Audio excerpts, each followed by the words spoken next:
नमस्कार, मैं हूं नमन परसाई और आज हम पढ़ने वाले हैं एमपीपीएससी मेंस यानी मुख्य परीक्षा के अंतर्गत एथिक्स यानी पेपर 4 का यूनिट 1 दार्शनिक विचारक या थिंकर्स या समाज सुधारक। तो दार्शनिक आज हम पढ़ने वाले हैं, उनका नाम है रविंद्रनाथ टैगोर। टॉपिक काफी महत्वपूर्ण है, यहाँ से क्वेश्चन बन जाते हैं 3 मार्कर में, 5 मार्कर में और 11 मार्कर में, इसलिए आपको ध्यान से पढ़ना है। तो टॉपिक आज हम पढ़ने वाले हैं उनके आपके सामने है, जैसे प्रारंभिक जीवन, उनका जीवन कैसा रहा है ना, उनका फोकस कहाँ पर रहा है, सामान्य परिचय, शिक्षा संबंधी उनके विचार, उनका दृष्टिकोण, उनके दर्शन, राष्ट्रवाद या अंतरराष्ट्रीयवाद या अंतरराष्ट्रवाद, दोनों सही है, उद्देश्य एवं दृष्टिकोण, इनका उद्देश्य क्या था और इनकी सोच किस दिशा में थी।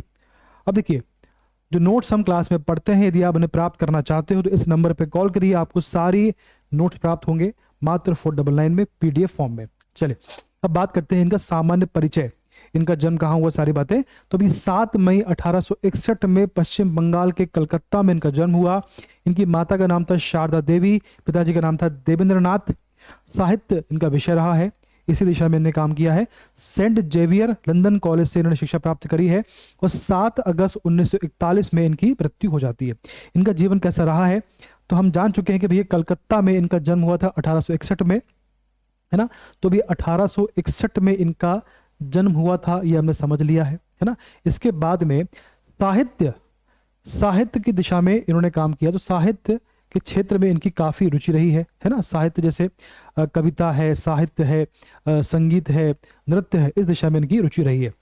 इनका मानना था कि जो हमारे भारत की संस्कृति है, हमारे भारत की जो संस्कृति है ना, या हमारी जो सभ्यता है, उसका परिचय इनका उद्देश्य था कि जो हमारे भारत की संस्कृति है, सभ्यता, इसका परिचय पश्चिमी देशों से होना चाहिए, है ना। पश्चिमी देशों से इसका परिचय होना चाहिए और जो पश्चिमी देशों की संस्कृति सभ्यता है उसका परिचय भारत से होना चाहिए। मतलब दोनों, पूरा वर्ल्ड, जो पूरा विश्व है, आपस में साथ में आगे बढ़ना चाहिए, एक दूसरे के बारे में जान के। ठीक, ये इनका उद्देश्य रहा है, आगे समझेंगे। ठीक, ये इनके बारे में एक सामान्य जानकारी। अब बात करते हैं टैगोर का साहित्य, थोड़ा सा मिसप्रिंट हो गया, तो टैगोर का साहित्य सृजन, है ना, इसको समझते हैं। रविंद्रनाथ टैगोर एक बांग्ला कवि थे ना, बांग्ला कवि थे ये, और कहानीकार भी थे ये, इनके बहुत सी कहानी फेमस है। ठीक, तो बेसिकली एक बांग्ला कवि है, पश्चिम बंगाल से संबंध था इनका, तो एक कहानीकार भी है, इनकी बहुत सारी कहानी फेमस है, और ये नाटककार भी है, इनके नाटक बहुत फेमस है, संगीतकार भी है ना, संगीतकार भी है ये, और चित्रकार भी है और निबंधकार भी है। इस दिशा में इन्होंने काम किया है, कला के क्षेत्र में काम किया है, सभी कला के क्षेत्र में। और रविंद्रनाथ टैगोर की सबसे लोकप्रिय रचना थी गीतांजलि। कौन सी थी? गीतांजलि। क्वेश्चन प्री में पूछा जा चुका है, क्वेश्चन आता भी है, कई एग्जाम में क्वेश्चन पूछते हैं कि गीतांजलि किसकी रचना है, तो इनकी सबसे जो लोकप्रिय रचना है वो गीतांजलि है, जिसके लिए इन्हें 1930 में इन्हें साहित्य का नोबेल पुरस्कार प्राप्त हुआ है। प्री में क्वेश्चन पूछा जाता है कि साहित्य का नोबेल पुरस्कार इन्हें कब और किसके लिए प्राप्त हुआ है, ये क्वेश्चन आप पे काम का है। ठीक, तो डेट आपको पढ़ लिया आपने। उन्होंने भारत का जो राष्ट्रगान है, कौन? भारत का राष्ट्रगान जन गण मन इन्होंने ही दिया है, और बांग्लादेश का जो राष्ट्रीय गान है आमार सोनार बांग्ला, ये भी इन्हीं की रचना है। इसको आपको ध्यान रखना है, ये क्वेश्चन पूछा जाता है प्री और मेंस दोनों में। उन्होंने साहित्य के लगभग सभी विधाओं पर लेखनी की है। ये आपका काम का हो गया। ठीक है, तो इन बारे में हमने एक सामान्य जानकारी पढ़ ली। अब बात करते हैं रचनाएं। ये क्वेश्चन आपको हर एग्जाम में पूछा जाता है कि इनकी रचना। चलिए, अगर आप काव्य संग्रह, है ना, आप देखें, अगर आप बात करें तो उनका जो काव्य संग्रह है, तो आपका सबसे पहला है शोनार तारी, है ना, फिर आपका है मानसी, फिर है बालका, उसके बाद है गीतांजलि, बहुत महत्वपूर्ण है गीतांजलि। ठीक, उसके बाद नाटक की बात करें, है ना, ये काव्य संग्रह, ये नाटक है आपके सामने, नाटक है ये डाकघर, राजा, रक्त करावी, मुक्त धारा और अचल यातन, ये इनकी मुख्य नाटक हो गए।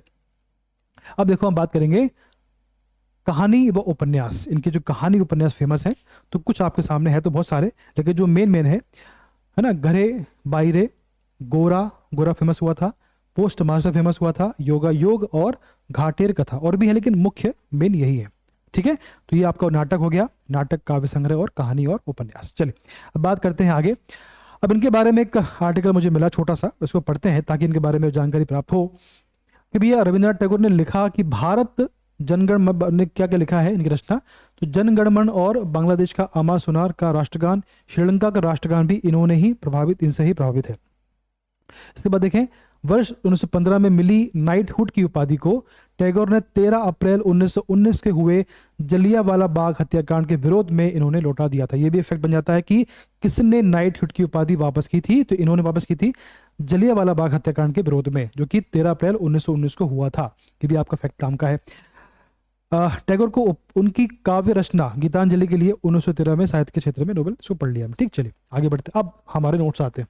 अब यहाँ से आपको ध्यान देना है, यहाँ से आपको मालूम पड़ेगा कि आपको कैसे आंसर राइटिंग करके आनी है, आपको क्वेश्चन कैसे पूछेंगे आपको, है ना, और कैसे आपको उनके आंसर लिखकर आना है। हमने पूरा प्रयास किया आपके नोट्स के माध्यम से समझाने का। चलिए यहाँ सबसे पहले बात करते हैं इनके बारे में। यह विलक्षण प्रतिभाओं से मुक्त कहानीकार, गीतकार, कवि थे, संगीतकार, निबंधकार, एक चित्रकार भी थे।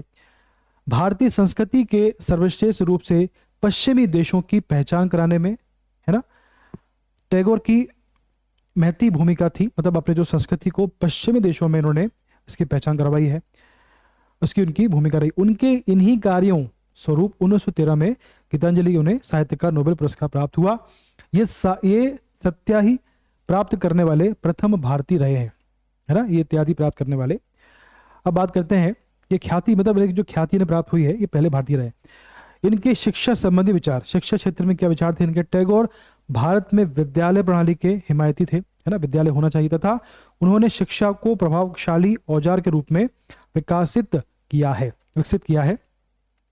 उनके शब्दों में शिक्षा मानव मस्तिष्क के ज्ञान के द्वारा खोल देती, मतलब उनके हिसाब से क्या है, जो शिक्षा है वो मानव मस्तिष्क को ज्ञान के द्वारा खोल देती है। ये शिक्षा का महत्व है, और जिससे ज्ञान की ताजी हवा विकास पक्ष और चुस्त दुरुस्त कर देती है ना। जो विकास पक्ष है उसको ज्ञान की ताजी हवा चुस्त और दुरुस्त कर देती है, ये उन्होंने कहा है। उनके विचार, शिक्षा बहुत आवश्यक है विद्यालय के माध्यम से, तो विद्यालय का उन्होंने समर्थन किया है।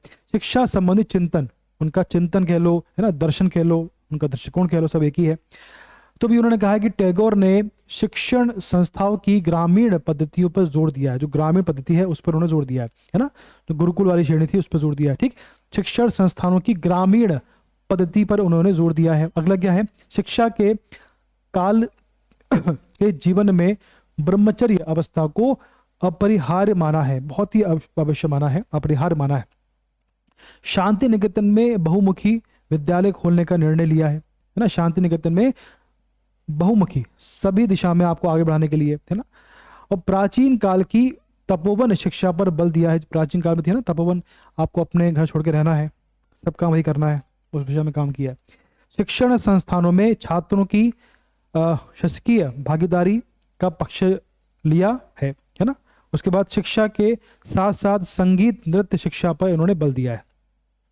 शिक्षा के माध्यम से इन्होंने संयोगात्मक व्यवहार निभाने पर बल दिया। बेसिकली ये देखो शिक्षा का उद्देश्य क्या होता है कि सबको शिक्षा प्राप्त हो, ज्ञान बढ़े, आपकी सोच बढ़े, आपका जो प्रैक्टिकल आपका जो जीवन में जो आपकी सोच की दिशा बदले, है ना, आपको बेसिकली। तो उन्होंने कहा कि जो प्राचीन काल में शिक्षा का जो तरीका था वो सही था, है ना। जो तपोवन शिक्षा आपको प्राप्त होती थी गुरुकुल के माध्यम से, उसका सही उद्देश्य था, उसका जो उद्देश्य था बिल्कुल सही था, और तरीका सही था आपका, है ना। मेन आपको उद्देश्य और तरीका दोनों आपको सही होना चाहिए, तो वहां पर आपको सब प्राप्त होता था।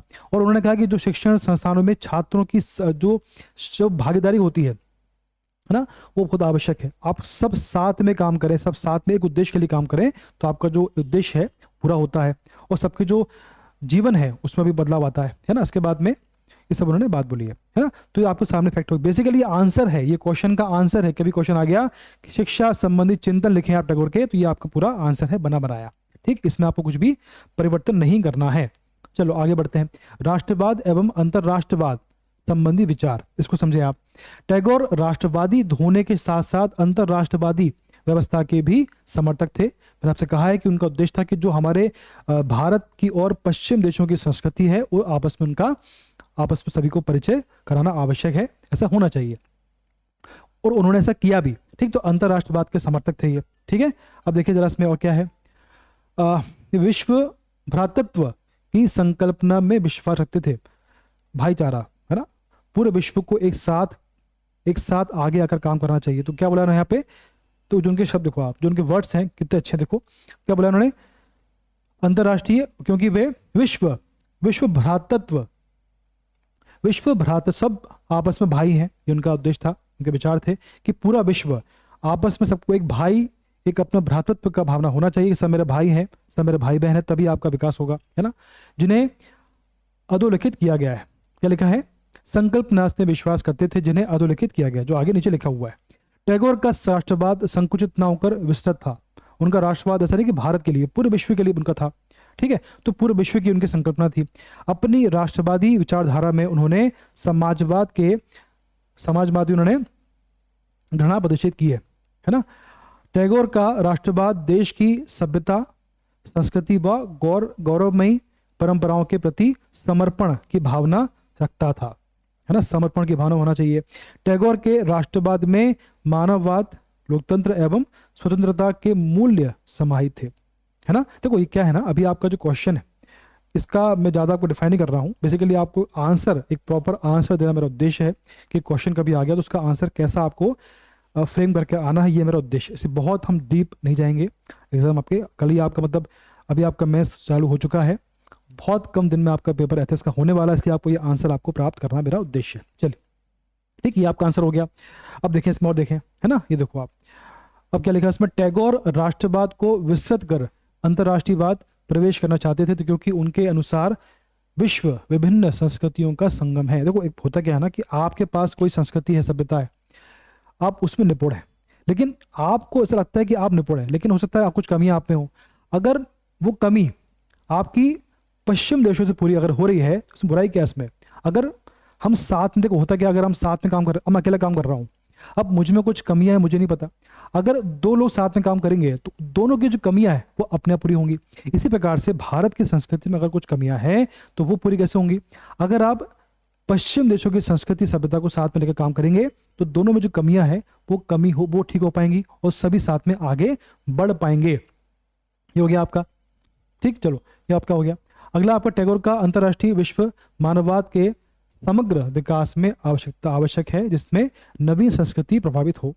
टैगोर का अंतर्राष्ट्रवाद विश्व शांति, एकता, है ना, उसके बाद सरकार एवं विश्व भारती की स्थापना से प्रेरित है। उपयुक्त आधारों से स्पष्ट हो जाता है कि टैगोर विश्व बंधुत्व की भावना से प्रेरित एक अंतर्राष्ट्रवादी थे। अतः वे भारत के नहीं बल्कि विश्व के नागरिक थे। मतलब उनका था कि भैया भारत ना होकर पूरे विश्व का हमको सोचना है, पूरे विश्व के साथ में लेकर आगे बढ़ना है। सोच काफ़ी अच्छी थी और उसी कारण से हमारा जो विश्व है पूरे विश्व में, और भारत है पूरे विश्व में, उसको पहचान मिली, उसकी संस्कृति है उसको एक नई दिशा प्राप्त हुई और नई एक क्षेत्र मिला।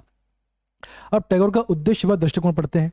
देखो क्या इसका उद्देश्य दृष्टिकोण है ये समझे आप पहले तो, है ना। थोड़ा सा धुंधला क्यों हो रहा है ये, चलो। टैगोर के उद्देश्य और दृष्टिकोण, मानवतावादी दृष्टिकोण, क्या लिखा है, मानवतावादी दृष्टिकोण। टैगोर मानवतावादी दृष्टिकोण रखते हुए शिक्षा, विकास, अनुशासन, संघीय भागीदारी, है ना, संघीय भागीदारी, राष्ट्रवाद आदि को एक रूप में जोड़ना चाहते थे। क्या मतलब हुआ इसका कि वो मानवतावादी दृष्टिकोण रखते हुए, उनकी दृष्टिकोण क्या था, मानवतावादी, ना, मानव का विकास करना, शिक्षा, विकास, अनुशासन, संघीय भागीदारी, राष्ट्रवाद वादी को एक रूप में जोड़ना, सबको एक रूप में जोड़कर आगे बढ़ना चाहते थे।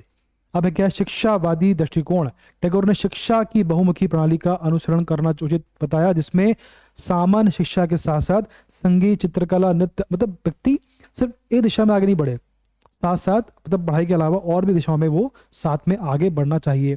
ग्रामीण पुनर्संरचना का दृष्टिकोण दिया, ग्रामीण का पुनर्संरचना के लिए विकेंद्रीकृत योजना, मतलब आपका वर्तमान में जो पंचायत का निर्माण किया है उसका उद्देश्य वही है कि जो केंद्रीकृत जिससे जो सत्ता है, सत्ता किसी एक के हाथ में ना होकर सभी के हाथ में हो, है ना, जो पंचायत हो उनके पास में भी सत्ता होना चाहिए ताकि ग्रामीण क्षेत्र में विकास हो सके। तो विकेंद्रीकृत सामुदायिक विकास को एक माना, इसमें स्व सहयोग योजना और प्रौद्योगिकी विकास को आवश्यक बताया है इसमें, ठीक है। और देखिए इसमें आगे राज्य संबंधी दृष्टिकोण, इसमें क्या टैगोर कल्याणकारी राज्य दृष्टिकोण के को आवश्यक मानते हैं जिसमें मानव अधिकार का समर्थन किया गया है। अगला है राष्ट्रवाद व अंतर्राष्ट्रवाद, है ना, इसमें क्या बोला गया है कि भैया मानव जो अधिकार है इसमें मानव अधिकारों का इसमें समर्थन किया, उनको अधिकार मिलना चाहिए, उसका उनको अधिकार भी कर्तव्य भी है। राष्ट्रवाद व अंतर्राष्ट्रवाद का दृष्टिकोण, जिसमें निसंदेह टैगोर राष्ट्रवाद के समर्थक थे, परंतु विश्व बंधुत्व की भावना जो अंतर्राष्ट्रीयवाद से प्रेरित थी के प्रबल समर्थक थे। उपरोक्त विवरण से स्पष्ट है कि टैगोर के सभी दृष्टिकोण मानव समाज राष्ट्र व अंत विश्व हेतु विशेष रूप से लाभकारी हैं तथा भारतीय संस्कृति के प्राचीन मूल्य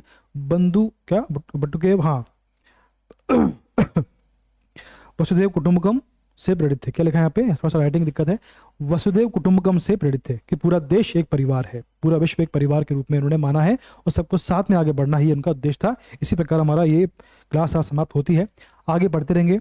इसके बाद जो उसमें बचा हुआ उसको हम कल पढ़ेंगे ताकि आपको अच्छे से क्लियर हो पाए। धन्यवाद, बेस्ट ऑफ लक।